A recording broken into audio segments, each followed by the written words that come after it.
მოგესალმებით მეგობრებო, მე ვარ გიორგი მოდებაძე და ჩვენ ესეთი კურსს გთავაზობთ, მე გთავაზობთ უпроსორად. ეს არის HTML, მე CSS-ზე გადავალ და JavaScript. ანუ ეს არის ფაქტიურად დამწყებისთვის ესე ვთქვათ კურსი, რა თქმა უნდა, შესავალი გვექნება, ახლა შესავალში აქ ძალიან ბევრი სალაპარაკო არ არის, მაგრამ თან ნელ-ნელა გადავალთ HTML-ის შესასწავლად. ნუ HTML-ის აქ დამოიყენებ, ანუ გასაგებია HTML არის ვებგვერდების ერთ-ერთი ძირითადი ნაწილი, HTML-ზე კეთდება, ეს არის ესე ვთქვათ, ნუ აი რო შევატაროთ, რა ვთქვათ, ადამიანის სხეული ავიღოთ, ხო?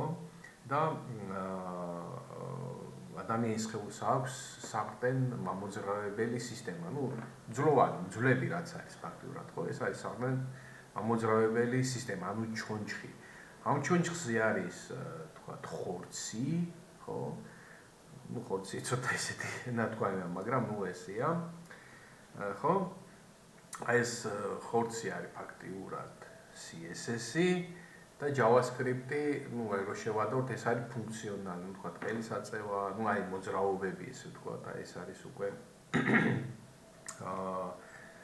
JavaScript-ი.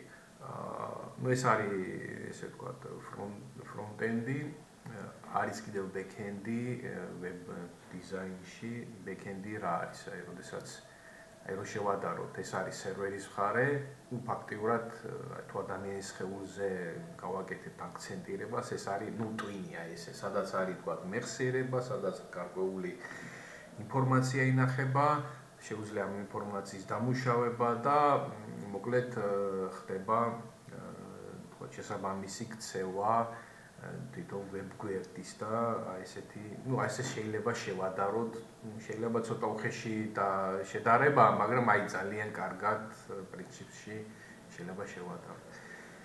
ეხლა იმისათვის რომ HTML-ში ვიმუშაოთ, ნუ დაგჭირდებათ ეს არის Visual Studio Code, ამის დაყენება Windows-ში არის ძალიან მარტივი, Linux-შიც პრინციპში მარტივია და 1000 ვიდეოა ჩაწერილი თუნდაც YouTube-ზე, თუნდაც დაგუგლით, თუნდაც YouTube-ზე მოძებნეთ, როგორ ხდება ინსტალაცია სხვადასხვა სისტემებში, ოპერაციული სისტემებში, მე მგონი აქ არ უნდა გაგიჭირდეთ. ერთადერთი, როდესაც დააყენებთ, თქვენ დაგჭირდებათ აი ესეთი HTML-ი, აი ეს დააყენეთ. ანუ ეს არის extension-ები, აი უნდა გეკეთოთ HTML და ანუ აქ არის ვთქვათ რამოდენიმე ვარიანტი, აი აქ დააკვირდით, ანუ ზოგიერთი extension-ი არ მიდის, არ მუშაობს სხვა ოპერაციულ სისტემებში. ნუ აი მე ხალ Linux-ი რახან მაქვს, აი ეს არ მუშაობს, თან უყურეთ სამკუთხედია, ეს სამკუთხედი ნიშნავს, რომ აი ეს extension-ი აქ ამ სისტემაში არ მუშაობს, ან ვერ მუშაობს. ნუ არის კიდევ CSS-ი, ნუ თქვათ, მოდი დავაყენოთ, ანუ ერთი ეს დააყენეთ, მეორე ეს დააყენეთ extension-ი. არ არის ახლა ეს დიდი extension-ები, აი ეს მაგალითად ესენი არ არის რეკომენდირებული აი ამათი ინსტალაცია. ნუ მოკლედ არის რა ბევრი, ნუ ყოველ შემთხვევაში ესენი დააყენეთ. ხო, მე მივუთითეთ აი ესეთი add folder to workspace და მე თქვა HTML ანუ მივუთით მე ახლა უკვე მითითებული მაქვს აი თქვა და ესე სადაც შემი მაგალითები მაქვს ახლა განთავსებული და მე ნუ მაგალითებს რომ დავწერთ პრინციპში აქ გექნებათ შეგიძლიათ უკვე აი ნახოთ აქ მე უკვე მაქვს ესენი უკვე ჩემი მაგალითები დაწერილი და ნუ მოკლედ აი ესე ადვილად იმუშავებთ. Windows-ში ეს extension-ები პრინციპში მუშაობს, პრობლემები არ უნდა გქონდეს, თუ აქვთ, ყოველ შემთხვევაში აგიხსენით, როგორ შეიძლება აღმოაჩინოთ აი ეს პრობლემები. მოდით ახლა აი ეს არის ყველაზე მარტივი, ესე ვთქვათ, გვერდი, შეგიძლიათ პრინციპში Visual Studio-ს არც კი გამოიყენოთ Visual Studio და პირდაპირ მარტივი მარტივი რედაქტორი ტექსტის მარტივი რედაქტორი აიღოთ, აი ესე open, აი ესე, ანუ Windows-ში ეს არის, თქვა, Notepad-ი, Notepad++,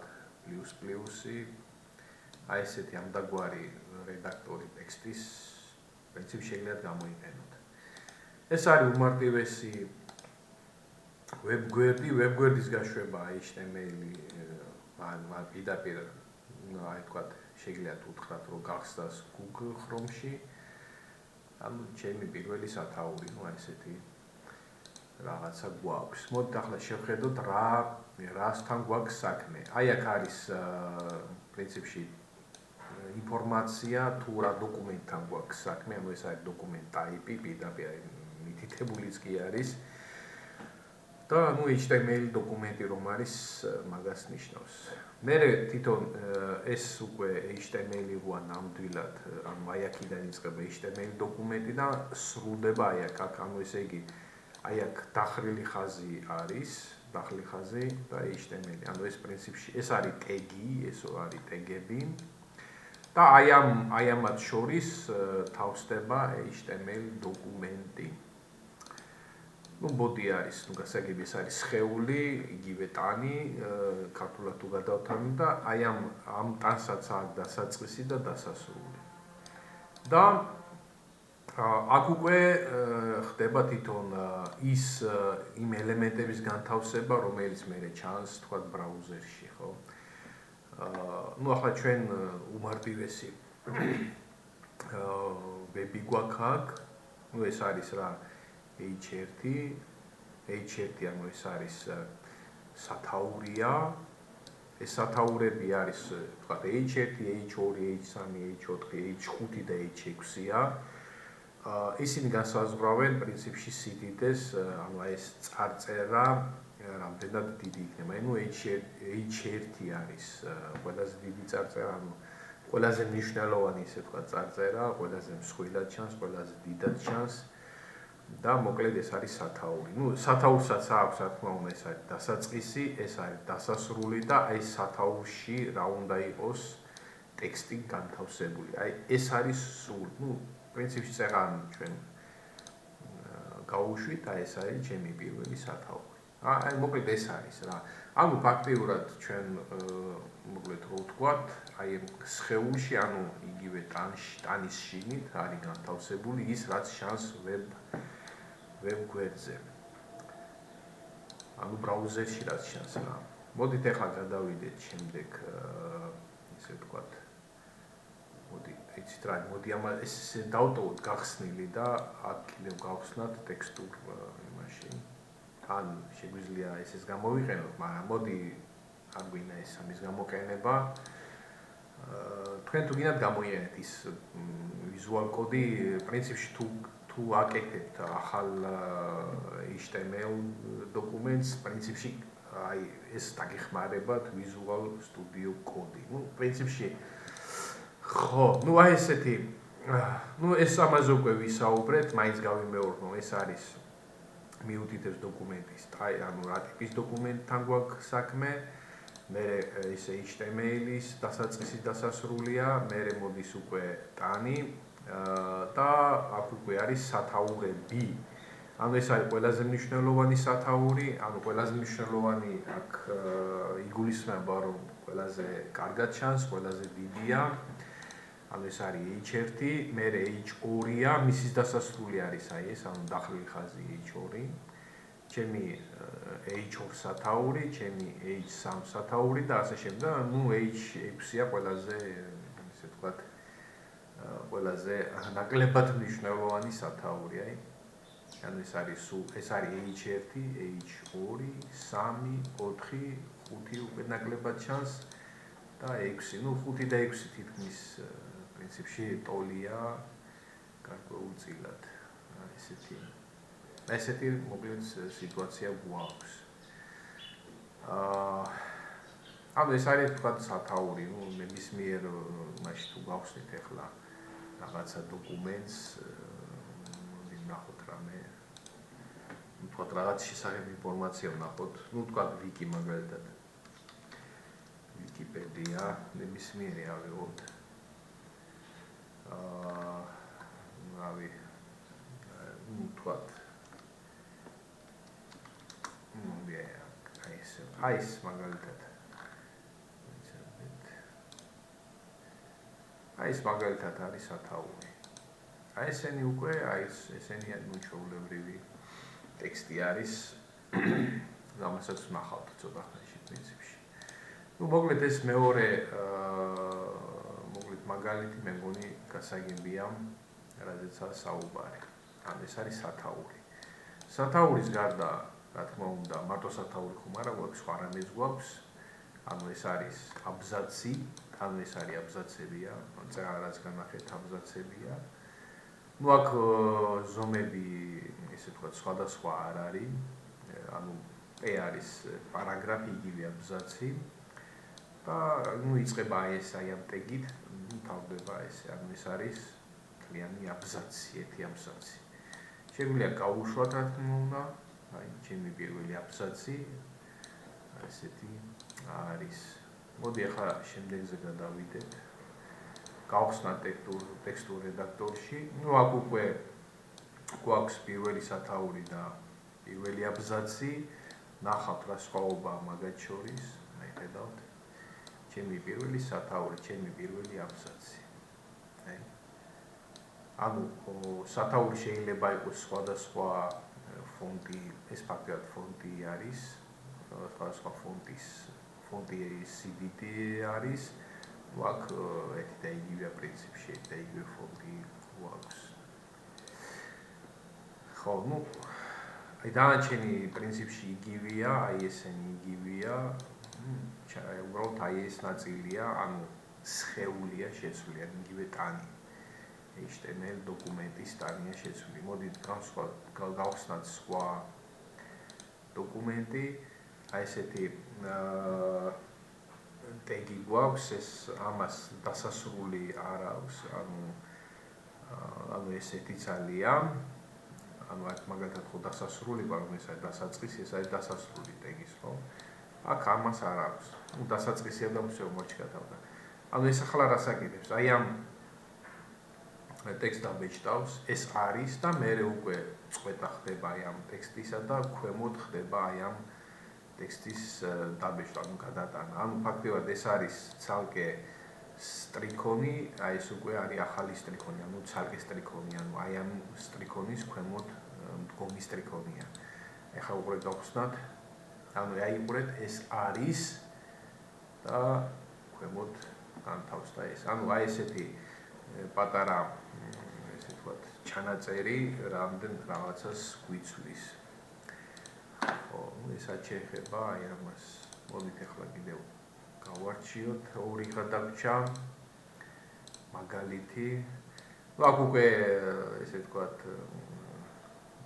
პრინციპში აქ არაფერი აღარ არის ასახსნელი, არის პირველი, მეორე სათაური, მესამე სათაური და ამ სათაურის შემდეგ მოდის აბზაცები შესაბამისი. პირველი, მეორე, მესამე აბზაცები.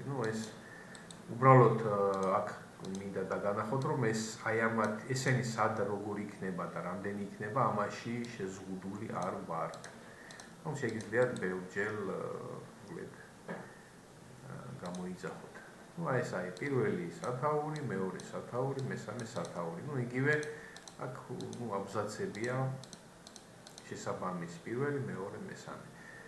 აქ მაგალითად შეგიძლიათ თქვათ მოთხრობა, რომელიც შედგება რამოდენიმე სათაურისგან, თქვათ პირველი მაგალითად პირველი H1 იყოს თქვათ სათაური თვითონ ამ მოთხრობის, მერე H2 იყოს თქვათ H2 იყოს უკვე ქვესათაურები თვითონ მოთხრობის, ხო? და მერე ეს თვითონ ეს უკვე ეს აბზაცები, თვითონ ტექსტი, რომ გვიყვება ამბავს, რაღაც ამბავს, რომელიც მოთხრობილია. მოკლედ ესე შეიძლება გადანაწილდეს. შეგვიძლია ვნახოთ პრინციპში ნებისმიერი წიგნი გადაშალოთ, სადაც თქვათ გვაქვს რაღაცა ნაწარმოები ვთქვათ, მოთხრობა და ეს მოთხრობა თუ შედგება სხვადასხვა თავებისაგან, იმ თავებს სახელები ქვია და შეგვიძლია აი ამ მათი გამოყენებით პრინციპში გავაკეთოთ აი ესეთნაირად. ნუ პრინციპში ემის გაკეთება მე მგონი არ უნდა გაგიჭირდეთ და მე მგონი გასაგებია ყველაფერი. მოდით კიდე გავხსნათ ეს ბოლო. ნუ აქ უბრალოდ ჩემი სახელი ეს არის სათაურად არის, მე გიორგი, მე ჩემი გვარი, მოდებაძე და მოკლედ ესე, მოკლედ სათაური და აბზაცები გვაქვს მოკლედ შესაბამისი. შეგვიძლია გავხსნათ. აი ესეთნაირად მოკლედ შეგვიძლია გავაკეთოთ. მე მგონი რთული არ უნდა იყოს, თქვენ შეგიძლიათ ეს გააკეთოთ Visual Studio Code-ის გამოყენებით, შეგიძლიათ აიღოთ ჩვეულებრივი notepad-ი და notepad-ითაც პრინციპში გამოდის. უბრალოდ აქ გეხმარებათ ეს აი მოდი გავაკეთოთ. აი ეს არის ფაილის შექმნა. დავარქვათ ვთქვათ test-ი HTML და აი მაგალითად აი document.ip. აი პირდაპირ გვეხმარება, ანუ ეხლა აი ძალიან ნუ მარტივია რა, აი პირდაპირ HTML-ი,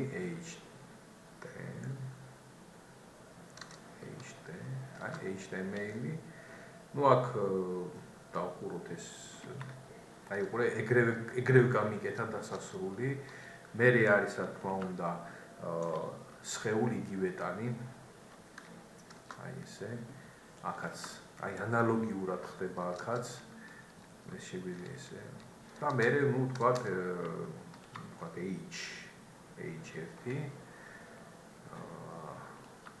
და აი აქაც ანალოგიურად ანუ ესე იგი ხდება თვითონ სინტაქსისი იცის და აი ეს extension-ი მოკლედ ძალიან გვიადვილებს HTML დოკუმენტის შექმნას. ანუ როდესაც ვკრიფავთ ხელით. მოკლედ ძალიან კარგია ეს Visual Studio Code-ი, ამიტომ შეგიძლიათ გამოიყენოთ პრინციპში. ხო, აი ეს არის სულ რაც შეიძლებოდა დღეს მე მეთქვა. ნუ მოდი გავაკეთოთ ბარემ, ვთქვათ.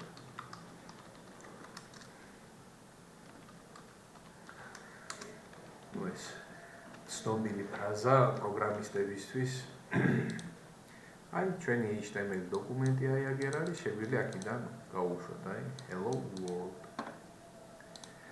ნუ მოკლედ ამით მე დავასრულებ პრინციპში ამ ესე ვთქვათ ამ ლექციას, თუ შეხვედრას არ ვიცი რა დავარქვა. მოდი შეხვედრა მაინც ისეთი სიტუაცია, როდესაც ორი მხარე მინიმუმ ორი მხარე საუბრობს. და როდესაც ერთი მხარე საუბრობს, მე მგონი ეს უფრო ლექციას უფრო გავს ალბათ. კარგით, მოკლედ ამით დაგემშვიდობებით და მომავალ შეხვედრამდე.